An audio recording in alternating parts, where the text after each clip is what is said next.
এক সময় এক শান্ত নদীর তীরে এক সুন্দর হাঁস থাকতো, যে সবসময় সাঁতার কাটতো এবং গান গাইতে ভালোবাসতো। একদিন রোদ উজ্জ্বল বিকেলে একটি কৌতূহলপূর্ণ বানর কাছের একটি গাছ থেকে লাফিয়ে নেমে হাঁসটার জলে আনন্দ করাটা দেখে। বানরটি হেসে বলল, তুমি কেন সারাদিন জলেতে থাকো? আমার মতো গাছে উঠতে পারো না?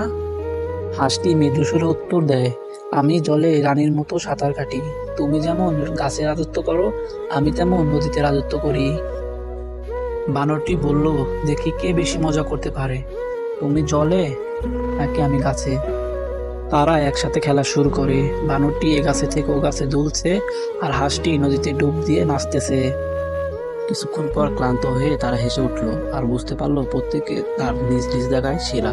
সেই দিন থেকে তারা ভালো বন্ধু হয়ে গেল। বন্ধুরা, ভিডিওটা যদি ভালো লাগে তাহলে আমার এই চ্যানেলটি সাবস্ক্রাইব করবে এবং বেল আইকনটা ক্লিক করবে।